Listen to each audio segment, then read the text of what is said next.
সকলে পড়ি রব্বানা লাকাল হামদ হামদান কাসীরান তাইয়্যিবান মুবারাকান ফীহি রব্বানা লাকাল হামদ কামা ইয়ানবাগি লিজালালি ওয়াজহিকা ওয়া আযীমি সুলতানিকা লাকাল হামদু বিল ঈমান লাকাল হামদু বিল ইসলাম লাকাল হামদু বিল কুরআন লাকাল হামদু ইয়া যাল জালালি ওয়াল ইকরাম। একবার আমরা আমাদের প্রিয় নবী উপর দরুদ শরীফ পড়ছি, আমার সাথে সকলে পড়েন আল্লাহুম্মা সাল্লি আলা সাইয়্যিদিনা মুহাম্মাদিন আন-নাবিয়্যিল উম্মি ওয়া আলিহি ওয়া সাল্লিম। সম্মানিত হাজিরিন, আলোচনার শুরুতেই আমি আপনাদের খেদমতে পবিত্র কোরআনুল কারীমের সূরা আল ইমরানের 110 নম্বর আয়াতে কারিমা তেলাওয়াত করেছি। এই আয়াতকে সামনে রেখে মুহাদ্দিস এবং মুফাসসিরদের কথার আলোকে আপনাদের খেদমতে যা কিছু আলোচনা করব আর আমরা যা কিছু শুনব, আল্লাহ তাআলা যেন আমাদের সকলকে আমল করার তৌফিক দান করেন। সকলে পড়ি আমিন। সম্মানিত হাজিরিন, আল্লাহ রাব্বুল আলামিন আমাদেরকে সৃষ্টি করেছেন, আমরা হলাম ঈমানদার, আমরা হলাম মুমিন। আল্লাহ তাআলা আমাদেরকে আশরাফুল মাখলুকাত সৃষ্টির ভিতরে সর্বশ্রেষ্ঠ করে আমাদেরকে বানিয়েছেন। পড়ি সুবহানাল্লাহ, আলহামদুলিল্লাহ পড়ি। সম্মানিত হাজিরিন, আল্লাহ রাব্বুল আলামিন এই তামাম পৃথিবীতে 7 আসমান জমিনের মধ্যে আমরা আল্লাহ তাআলার তৈরি করা কত কিছু দেখতে পাই। আমরা যখন বাগানের ওই সুন্দর ফুলগুলো দেখি, আমরা ফুল দেখে আমরা সকলে বলি বাগানের ফুলগুলো কত সুন্দর, সমুদ্র কত সুন্দর, ঝর্ণা কত সুন্দর। আমরা যখন জমিনের গাছগুলো দেখি, গাছ দেখে আমরা বলি গাছগুলো কত সুন্দর। আসমানের ওই চাঁদ দেখে আমরা চাঁদকে সুন্দর বলি। আমরা যখন আসমানের তারকা দেখি, আমরা তারকা দেখে বলি সুন্দর।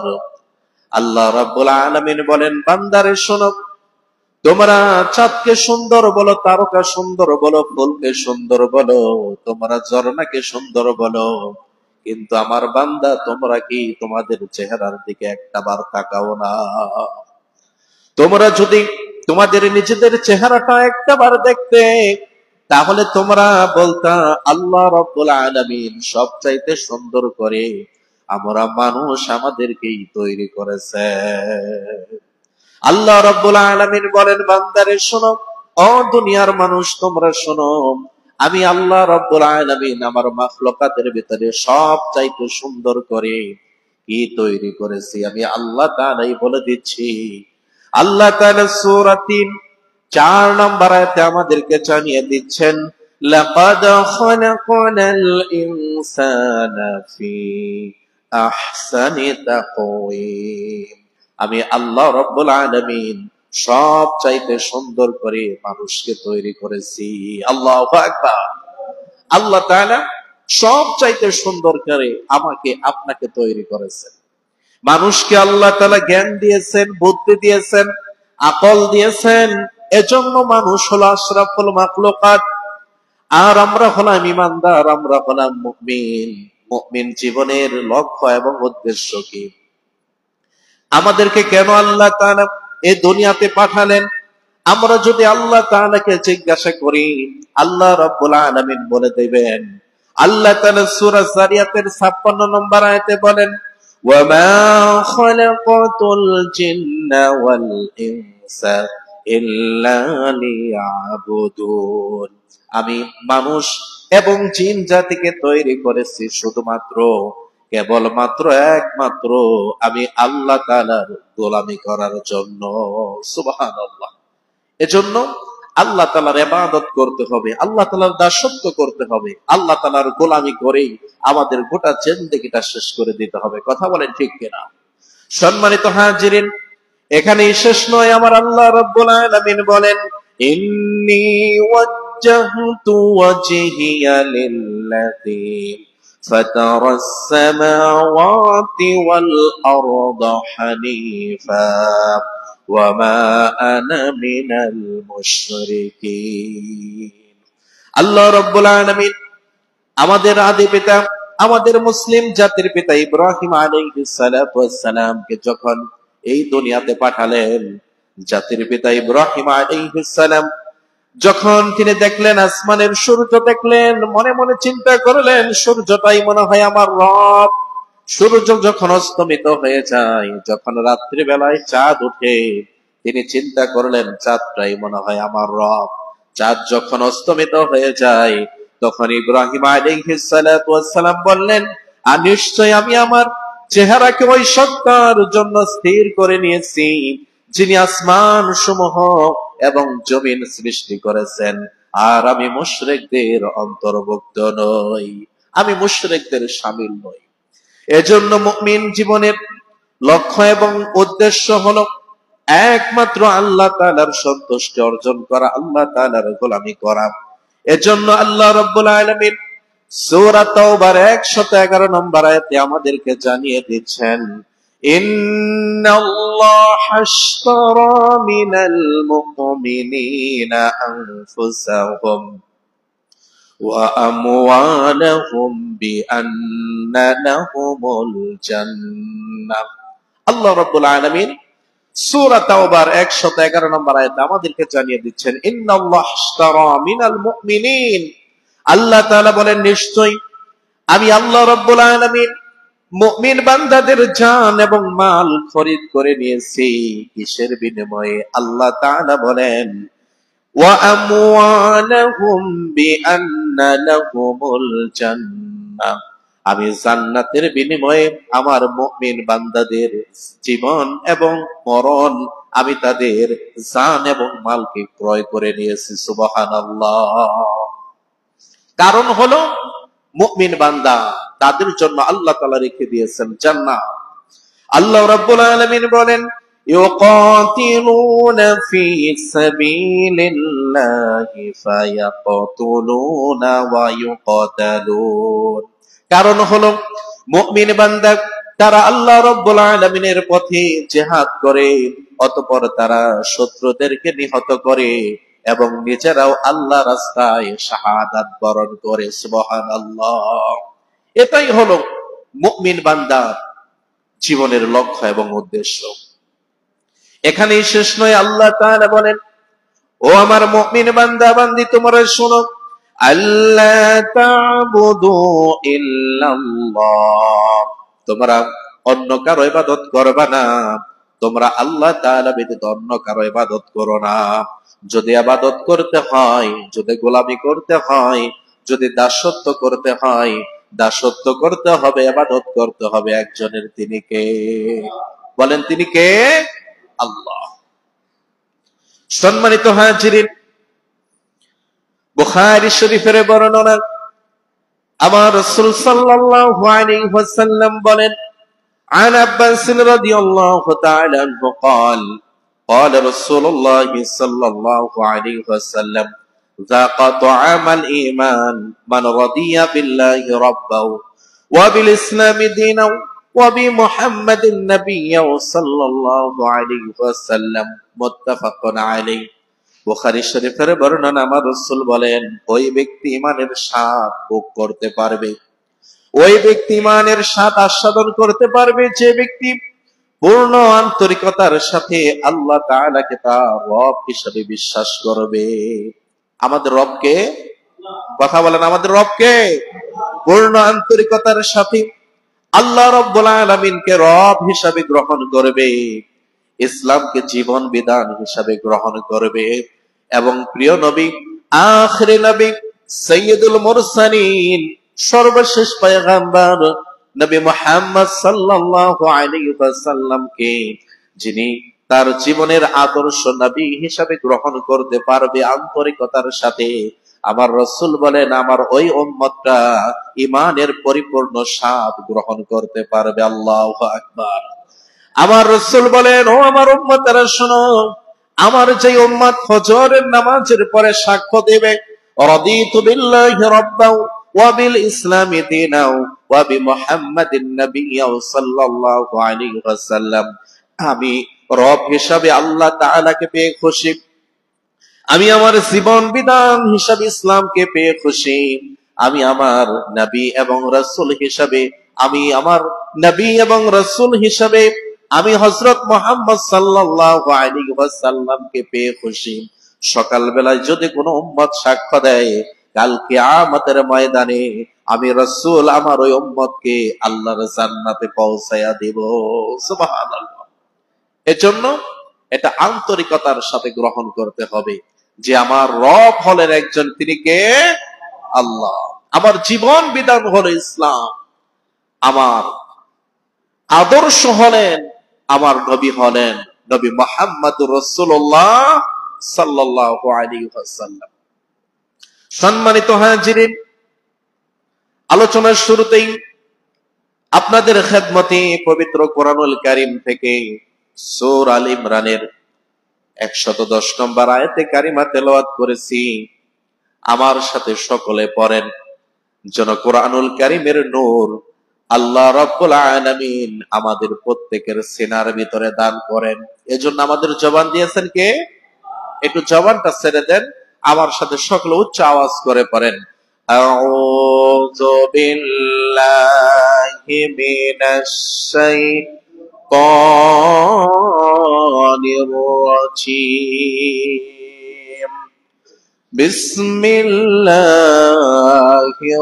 রাহমানির রাহিম, কুনতুম খায়রা উম্মাতিন উখরিজাত লিন-নাস তা'মুরুনা বিল মা'রুফি ওয়া তানহাউনা 'আনিল মুনকার। সাদাকাল্লাহুল আযীম। আল্লাহ রাব্বুল আলামিন বলেন, কুনতুম খায়রা উম্মাতিন উখরিজাত লিন-নাস, তোমরাই হলে শ্রেষ্ঠ উম্মত। বলেন আল্লাহু আকবার। আল্লাহ তাআলা বলতেছেন কুনতুম খায়রা উম্মাতিন, তোমরাই হলে সর্বশ্রেষ্ঠ উম্মত। আমাদেরকে আল্লাহ তাআলা বলতেছেন আমরা কি? সর্বশ্রেষ্ঠ উম্মত। আল্লাহ তাআলা বলেন কুনতুম খায়রা উম্মাতিন, তোমরা হলে সর্বশ্রেষ্ঠ উম্মত, উখরিজাত লিন-নাস, আর তোমাদেরকে দুনিয়াতে পাঠানো হয়েছে মানব জাতির কল্যাণের জন্য। আল্লাহু আকবার। আমাদেরকে পাঠানো হয়েছে কেন? মানব জাতির কল্যাণের জন্য, মানুষের কল্যাণের জন্যই আল্লাহ রাব্বুল আলামিন আমাদেরকে পাঠিয়েছেন। সুতরাং এজন্য মানুষ হিসাবে আমাদের চিন্তার বিষয় হলো আমার দ্বারা যেন কারো ক্ষতি না হয়। উপকার করতে পারি আর না পারি, মানুষের কল্যাণ করতে পারি না পারি, কিন্তু আমার দ্বারা যেন মানুষের কোনো ক্ষতি না হয়। আমি যেন কোনো মানুষের চোখের পানি ঝরার কারণ না হই, এমন যেন মানুষের কোনো ক্ষতি না করি যেই মানুষটা অন্তর থেকে আমার জন্য বদদোয়া করে, যেই মানুষটা মুনাজাতের সময় চোখ দিয়ে পানি ছেড়ে দেয় আর আমার জন্য বদদোয়া করে, এইরকম জীবন যেন আমি গঠন না করি। আমি পারলে মানুষের উপকার করব, কিন্তু ক্ষতি করব এই নিয়ত করা যায় না ইনশাআল্লাহ। পারলে মানুষের উপকার করব, কিন্তু ক্ষতি করব না। কারণ আল্লাহ রাব্বুল আলামিন বলতেছেন তোমাদেরকে আমি আল্লাহ তাআলা দুনিয়াতে পাঠিয়েছি, কারণ কি? উখরিজাত লিন-নাস, মানুষের কল্যাণের জন্য, মানুষের উপকার করার জন্য তোমরা দুনিয়াতে গিয়ে দুইটা কাজ করবা। এক, আল্লাহ তাআলা বলেন তা'মুরুনা বিল মা'রুফ, তুমি দুনিয়াতে গিয়ে তোমরা মানুষদেরকে ভালো কাজের আদেশ করবা, নিজেও ভালো কাজ করবা এবং মানুষদেরকে ভালো কাজ করার আদেশ করবা। নিজে ভালো কাজ করতে হবে, তারপরে মানুষকে ভালো পথে আহ্বান করতে হবে। আল্লাহ রাসূল সাল্লাল্লাহু আলাইহি ওয়াসাল্লাম তিনি বলেন, যখন আল্লাহ রাসূল মেরাজ থেকে ফিরে আসলেন, আসার পরে সাহাবীদেরকে ডাক দিয়ে বললেন, সাহাবীরা, আমি জাহান্নামের ভিতরে এমন এক শ্রেণীর মানুষ দেখেছি যাহাদের জিহ্বাটা আগুনের কাছে তারা কাটা হচ্ছে। সাহাবায়ে কেরাম আরজ করলেন, নবী গো, তারা কারা? আল্লাহ রাসূল বলেন, আমার উম্মতের ভিতরে এমন এক শ্রেণীর ভক্ত, এমন এক শ্রেণীর মানুষ যারা মানুষদেরকে ভালো কাজের উপদেশ দেয় কিন্তু নিজের আমল করে না। মানুষদেরকে ভালো ভালো কাজের কথা বলে কিন্তু নিজে আমল করে না। সুতরাং ওই ধরনের মানুষ হওয়া যাবে না। এমন কথা বলতে হবে, আগে নিজে আমল করতে হবে। এই জন্যই আল্লাহ রাব্বুল আলামিন বলেন, তা'আমুরুনা বিল মা'রুফ, মানুষদেরকে সৎ কাজের আদেশ দাও, ভালো কাজের আদেশ দাও। 2 নম্বর হলো ওয়া তানহাউনা আনিল মুনকার, এবং মানুষদেরকে অসৎ কাজ থেকে, খারাপ কাজ থেকে মানুষদেরকে বিরত রাখবে। এই 2টা কাজ, মানুষদেরকে ভালো কাজে আদেশ দাও আর মন্দ কাজ থেকে মানুষদেরকে নিষেধ করো। হাদিস শরীফের ভিতরে আসছে, আল্লাহ রাসূল সাল্লাল্লাহু আলাইহি ওয়াসাল্লাম বলেন, আন আবি সাঈদ আল-খুদরি রাদিয়াল্লাহু তাআলা আনহু قال سمعت رسول الله صلى الله عليه وسلم يقول من رأى منكم منكرا فليغيره بيده। আমার রাসূল বলেন, তোমাদের মধ্য থেকে যদি কেহ অন্যায় কাজ করতে দেখে, শরীয়ত বিরোধী কোন কাজ করতে দেখে, মুসলমান হিসাবে, ইমানদার হিসাবে তার 1 নম্বর দায়িত্ব হলো হাত দিয়ে ওই অন্যায় কাজটার বাধা দিবে। হাত দিয়ে ওই অন্যায় কাজটা দূরীভূত করে দিবে, দূর করে দিবে। এটা একজন ইমানদার মুসলমান হিসেবে দায়িত্ব। আমার রাসূল বলেন, মা রাআ মিনকুম মুনকারান ফালিয়ুগাইয়িরহু বিয়াদিহি, যদি অন্যায় কাজ দেখে, অসৎ কাজ দেখে, শরীয়ত বিরোধী কোন কার্যকলাপ দেখে, একজন মুসলমান হিসাবে, ইমানদার হিসাবে 1 নম্বর দায়িত্ব হলো হাত দিয়ে বাধা দিতে হবে। এই কাজটা হওয়া যাবে না, হতে পারবে না, হতে পারবে না। এরকম অন্যায় কাজ দেখলে ইমানদার মুসলমান হাত দিয়ে বাধা দিবে। আল্লাহ রাসূল বলেন, ফাইন লাম ইয়াস্তাতি, আর যদি হাত দিয়ে বাধা দিতে সক্ষম না হয়, তাহলে 2 নম্বর হলো ফাবিলিসানিহি, জবান দিয়ে নিষেধ করবে, মুখ দিয়ে নিষেধ করবে। 3 নম্বর আল্লাহ রাসূল বলেন, ফাইন লাম ইয়াস্তাতি, আর যদি জবান দিয়েও নিষেধ না করতে পারে, আল্লাহ রাসূল বলেন ফাবিকলবিহি, তাহলে অন্তর দিয়ে ঘৃণা করতে হবে। অন্যায় কাজ করতে দেখলে সমাজের ভিতরে যদি দেখেন শরীয়ত বিরোধী কাজ চলতেছে, অসৎ কাজ চলতেছে, খারাপ কাজ চলতেছে, একজন মুসলমান হিসাবে, নামাজি বান্দা হিসাবে, একজন মুমিন হিসাবে আল্লাহ রাসূল বলেন, তোমার 1 নম্বর দায়িত্ব হলো তুমি হাত দিয়ে থাপ্পড় দিয়ে অন্যায় কাজটা বন্ধ করে দাও। 1 নম্বর মুসলমান হিসেবে দায়িত্ব, নামাজি হিসেবে দায়িত্ব, ইমানদার হিসেবে দায়িত্ব হলো হাত দিয়ে বন্ধ করে দাও। এই কাজটা এখানে করা যাবে না। যদি তুমি হাত দিয়ে বন্ধ করতে না পারো, তাহলে জবান দিয়ে, মুখ দিয়ে তুমি প্রতিবাদ করো, এই কাজটা করা যাবে না। এখন যদি তুমি জবান দিয়েও প্রতিবাদ করার সাহস না পাও, যদি তুমি সক্ষম না হও, আল্লাহ রাসূল সাল্লাল্লাহু আলাইহি ওয়াসাল্লাম বলেন ফাবিকলবিহি, তাহলে তুমি অন্তর দিয়ে ঘৃণা করো। অন্তর দিয়ে যদি তুমি না ঘৃণা করতে পারো, তাহলে বোঝা যাবে তুমি শুধু শুধু মুসলমান, আসলে তোমার দেহের ভিতরে ঈমান বলতে কোনো কিছুই নাই। আল্লাহ রাসূল বলেন ওয়া যালিকা আদআফুল ঈমান, আর অন্তর দিয়ে ঘৃণা করা এটা হলো একজন ঈমানদারের সর্বনিম্ন কাজ। সর্বনিম্ন আপনার ঈমান।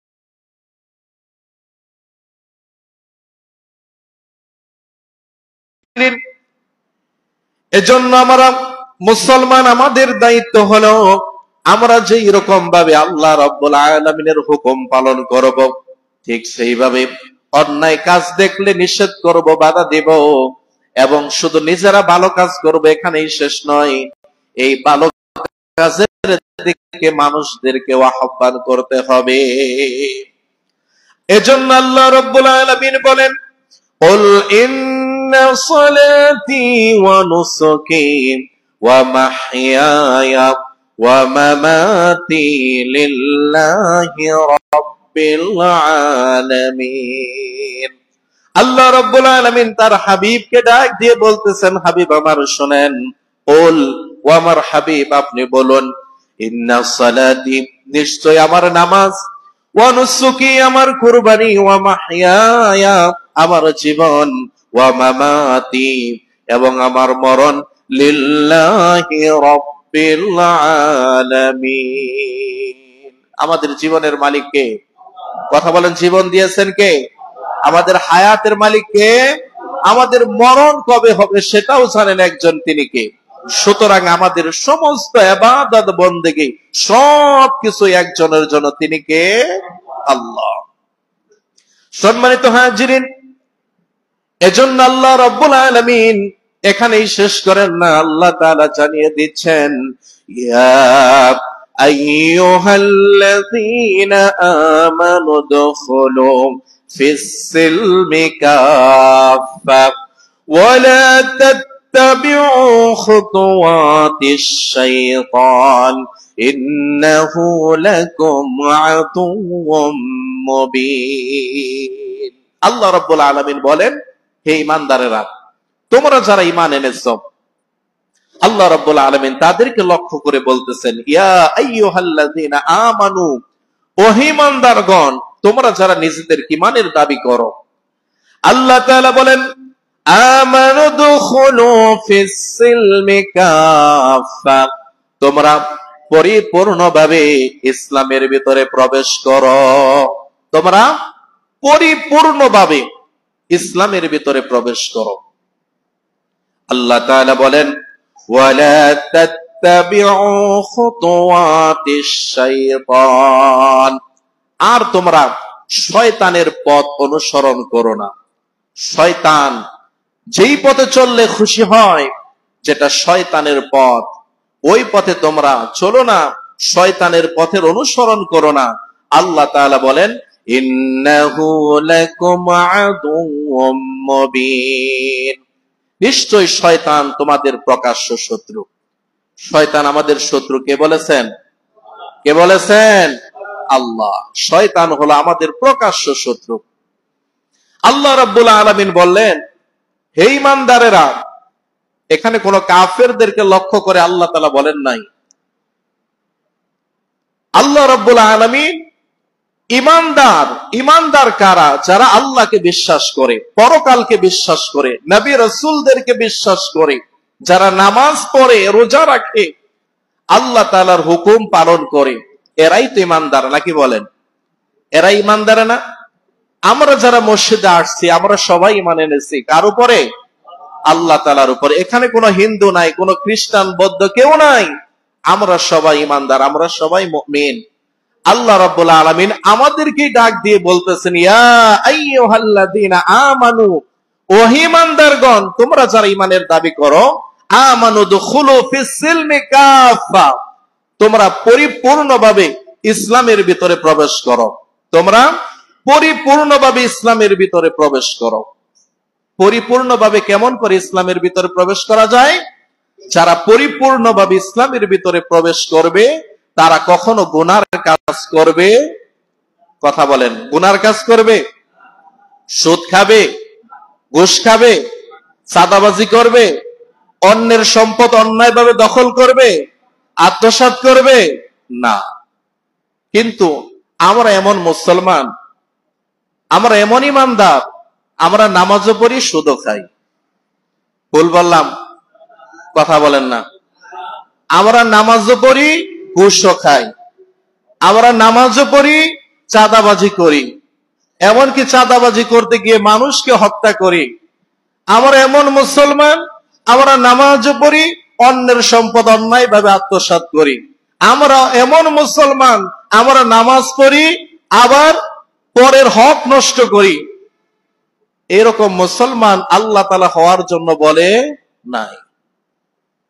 আল্লাহ তাআলা বলতেছেন, ইয়া আইয়ুহাল্লাযীনা আমানু দুখুলু ফিস সিলমি কাফা, হে ঈমানদারগণ, তোমরা পরিপূর্ণভাবে ইসলামের ভিতরে প্রবেশ করো। সুদকে হারাম করেছেন কে?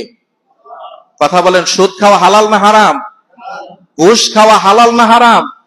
এগুলো হারাম করেছেন কে? আল্লাহ রাব্বুল আলামিন সূরা বাকারার 275 নম্বর আয়াতে আমাদেরকে জানিয়ে দিচ্ছেন, ওয়া আহাল্লাল্লাহুল বাই'a ওয়া হাররামার রিবা। আল্লাহ রাব্বুল আলামিন বলেন, ও দুনিয়ার মানুষ শোনো, আমি আল্লাহ রাব্বুল আলামিন তোমাদের জন্য ব্যবসাকে হালাল করে দিয়েছি এবং তোমাদের জন্য সুদকে হারাম করে দিয়েছি। ব্যবসা তোমাদের জন্য হালাল, সুতরাং তোমরা ব্যবসা করো, ব্যবসায়ের ভিতরে আমি আল্লাহ তাআলা বরকত দিয়েছি। আল্লাহু আকবার বলেন। কিন্তু আল্লাহ তাআলা বলেন, ওয়া হাররামার রিবা, আর আমি আল্লাহ রাব্বুল আলামিন সুদকে হারাম করে দিয়েছি। এই সুদকে হারাম করেছেন কে? আল্লাহ রাব্বুল আলামিন সূরা বাকারার 278 নম্বর আয়াতে আমাদেরকে জানিয়ে দিচ্ছেন, ইয়া আইয়ুহাল্লাযীনা আমানুত্তাকুল্লাহ ওয়া যারু মা বাকিয়া মিনার রিবা ইন কুনতুম মুমিনিন। আল্লাহ রাব্বুল আলামিন বলেন, ও ঈমানদারগণ, তোমরা আল্লাহ তাআলাকে ভয় করো। আল্লাহ তাআলা বলেন, এবং তোমাদের যে সুদ মানুষের কাছে পাওনা আছে, ওই সুদ তোমরা ছেড়ে দাও যদি তোমরা ঈমানদার হয়ে থাকো। যদি তোমরা আল্লাহ তাআলাকে বিশ্বাস করে থাকো, তাহলে এই সুদকে ছেড়ে দাও, কারণ সুদকে আল্লাহ তাআলা হারাম করে দিয়েছে। সম্মানিত হাজিরিন, এখানেই শেষ নয়। আল্লাহ রাব্বুল আলামিন সূরা বাকারার 188 নম্বর আয়াতে আমাদেরকে জানিয়ে দিচ্ছেন, ওয়ালা তাআকুলু আমওয়ালাকুম বাইনাকুম বিল বাতিল। আল্লাহ তাআলা বলেন, আর তোমরা একে অপরের সম্পদ অন্যায়ভাবে জোর করে তোমরা দখল করো না। একজনের সম্পদ অন্যজন জোর করে দখল করা, এটা হারাম করেছেন কে? কথা বলেন, হারাম করেছেন কে? আল্লাহ। সম্মানিত হাজিরিন, কিন্তু আমরা মুসলমান, তারপরেও আমাদের এই বাংলাদেশে চাঁদাবাজি আছে কিনা? কথা বলেন, কম না বেশি? আহারে, মানুষ পশুর চাইতেও নিকৃষ্ট। আল্লাহ তাআলা বলেছেন, বালহুম আদাল, মানুষ যে পশুর চাইতে নিকৃষ্ট কেমন করে হয়? আপনারা কয়েকদিন আগে দেখেছেন রাজধানী মিটফোর্ডে হাসপাতালের সামনে সোহাগ নামক একজন ব্যক্তিকে পাথর দিয়ে নৃশংসভাবে কেমন করে হত্যা করেছে। কথা বলেন ঠিক কিনা? মানুষের কাজ নয়। এই কাজ দেখে মানুষ তো দূরের কথা, শয়তান পর্যন্ত হাসে। যেই মানুষ থাকতে আমি শয়তানকে বানানোর কি দরকার? এই সমস্ত মানুষ শয়তানের চাইতেও নিকৃষ্ট, পশুর চাইতেও নিকৃষ্ট। আরে বুকটা ফেটে যায় একটা মানুষকে হত্যা করার পরে কেমন করে তার উপরে পাথর নিক্ষেপ করছে। এখানেই শেষ নয়, ওই মানুষের উপরে দাঁড়িয়ে দাঁড়িয়ে নৃত্য করছে। এটা বাংলাদেশের চিত্র। এই চাঁদাবাজি, এই দুর্নীতি, এই সুদ, এই ঘুষ, এগুলো বন্ধ করতে পারবে শুধুমাত্র আল্লাহর কোরআন। কথা বলেন ঠিক কিনা? আল্লাহর কোরআন ছাড়া এই সুদ, ঘুষ, চাঁদাবাজি বন্ধ কোন ব্যক্তি, কোন গোষ্ঠী, কোন দল করতে পারবে না। যেদিন সংসদে সরাসরি আল্লাহ তাআলার কোরআনের রাজ কায়েম হবে, সংসদ থেকে যেদিন ঘোষণা আসবে, কোরআন অনুযায়ী যেদিন রাষ্ট্র পরিচালনা করা হবে, ওই দিনই বাংলাদেশ থেকে এই সুদ, ঘুষ, চাঁদাবাজি, দুর্নীতি, টেন্ডারবাজি সবকিছু বন্ধ করা হবে। কথা বলে ঠিক কিনা? মুসলমানের জন্য আল্লাহ তাআলা বলেন, ওয়ালা তাআকুলু আমওয়ালাকুম বাইনাকুম বিল বাতিল, আর তোমরা একে অপরের সম্পদ অন্যায়ভাবে দখল করো না। তোমরা চাঁদাবাজি করো না, লুটতরাজ করো না, তোমরা পরের সম্পদ দখল করো না, কারণ সবকিছু হারাম করে দিয়েছেন একজন, তিনি কে? আল্লাহ তাআলা কোরআনে বলছেন, ইন্নাস সালাতা তানহা আনিল ফাহশাই ওয়াল মুনকার, নিশ্চয় নামাজ মানুষকে সমস্ত প্রকার অশ্লীল খারাপ কাজ থেকে দূরে রাখে। কিন্তু আমরা নামাজ পড়ি, তারপরে গুনার কাজ করি। তার মানে কি আমাদের কোন ইবাদত আল্লাহ তাআলার দরবারে কবুল হচ্ছে? কথা বলেন, হচ্ছে না। নামাজ পড়ি, সুদ খাই, যারা সুদ খায় এদের কোন আমল আল্লাহ তাআলার দরবারে কবুল হবে না। কোন আমল আল্লাহ তাআলার দরবারে কবুল হবে না। নামাজ পড়ে কি লাভ? যারা সুদখোর এদের কোন আমল আল্লাহ তাআলার দরবারে কবুল হবে না। যারা ঘুষখোর এদের কোন আমল আল্লাহ তাআলার দরবারে কবুল হবে না। যারা অন্যের সম্পদ অন্যায়ভাবে দখল করে, যারা হারামের সাথে সম্পর্কিত, চাঁদাবাজি করে, জুলুম করে, মানুষ হত্যা করে, এদের ইবাদত করে লাভ নাই, কারণ আল্লাহ তাআলার দরবারে তাদের ইবাদত কবুল হবে না। আমাদের ইনকামের ভিতরে ঝামেলা, অথচ আল্লাহ রাব্বুল আলামিন বলেন লা ইয়াদখুলুল জান্নাতা জাসাদুন খুদিয়া বিল হারাম। ওই শরীর কখনো আল্লাহ তাআলার জান্নাতে প্রবেশ করবে না যেই শরীরটা সুদ খেয়ে, ঘুষ খেয়ে, অন্যের সম্পদ দখল করে, হারাম খেয়ে খেয়ে গঠন করা হয়েছে। ওই শরীর কখনো আল্লাহ তাআলার জান্নাতে প্রবেশ করবে না। যদি জান্নাতে না যায় তাহলে কোথায় যাবে? কথা বলেন, কোথায় যাবে? সম্মানিত হাজিরিন, আমাদের সমাজে সুদ ঘুষ আছে কিনা? কথা বলে না। আছে মানে চক্রবৃদ্ধি হারে খাইতেছে, সুদের জন্য মামলাও হইতেছে। অথচ সুদ আল্লাহ তাআলা হারাম করে দিয়েছেন। সুদও খায়, নামাজও পড়ে। ওই শুনছি এক মুসল্লি 5 ওয়াক্ত নামাজ পড়ে, সামনের কাতারে ইমাম সাহেবের পিছনে নামাজ পড়ে, আজান হওয়ার আগে মসজিদে চলে আসে। আরে বাবা, আল্লাহওয়ালা পরহেজগার। ইমাম সাহেব একদিন জিজ্ঞাসা করলেন, বাবা কি ব্যাপার? যখনই মসজিদে আসি সবসময় আপনি সামনের কাতারে, আমার পিছনে নামাজ আদায় করেন, আপনি করেন কি? আপনি কি করে খান? আল্লাহ তাআলা খাওয়ায়। আল্লাহ তাআলা তো সবারই খাওয়ায়, আপনারে কেমনে খাওয়ায়? বলতেছে, হুজুর আমার কিছু জমি ছিল, 50 লাখ টাকা বিক্রি করে ব্যাংকে রাইখা দিছি, প্রতি মাসে মাসে যে টাকা রাসূল সাল্লাল্লাহু আলাইহি ওয়াসাল্লাম 4 শ্রেণীর মানুষকে লানত করেছেন, অভিশাপ দিয়েছেন। অভিশাপ দিয়েছেন আমার রাসূল। কি অভিশাপ দিয়েছেন? একটু চিন্তা করে দেখবেন হাদিসটা। এই হাদিসটা মুসলিম শরীফের হাদিস। আল্লাহ রাসূল সাল্লাল্লাহু আলাইহি ওয়াসাল্লাম 4 শ্রেণীর মানুষকে অভিসম্পাদ করেছেন, লানত করেছেন। 1 নম্বর হলো আন জাবির রাদিয়াল্লাহু তাআলা আনহু قال لعن رسول الله صلى الله عليه وسلم أكل الربا ومؤكله وكتبه وشاهديه وقال هم سواء রাওয়াহু মুসলিম। আমার রাসূল বলেন 4 শ্রেণীর মানুষকে আমার রাসূল অভিসম্পাদ করেছেন, লানত করেছেন, বদদোয়া করেছেন। 1 নম্বর হলো যারা সুদ খায়। 1 নম্বর কি? একটু সবাই বলেন 1 নম্বর কি? সবাই বলেন 1 নম্বর কি? যারা সুদ খায়। 2 নম্বর হলো ওয়া মুকিলাহু, এবং যারা সুদ দেয়, এবং যারা, কথা বলে না, যারা সুদ দেয়। এখন আমাদের সমাজে কর্জে হাসানা নাই। কর্জে হাসানা, আপনি বিপদে পড়ছেন, আপনি একটা মানুষের কাছে টাকা চাইবেন, আপনি কারো কাছে টাকা চাইবেন না, কারণ আমরা মুসলমান, আমাদের জবান ঠিক নাই। যদি বলি 1 সপ্তাহ পরে টাকা দিব, আমি ওই মানুষটাকে এত ঘুরাইতে 1 বছর পার করে ফেলাই। টাকা যখন ধার দেই তখন নিজেকে খুব বড় মনে হয়, কিন্তু কয়েকদিন পরে টাকা চাইতে গেলে নিজেকে ভিক্ষুক মনে হয়। কথা বলেন ঠিক কিনা? এজন্য মুসলমান সমাজ থেকে এখন কর্জে হাসানা চলে গেছে। কর্জে হাসানা নাই।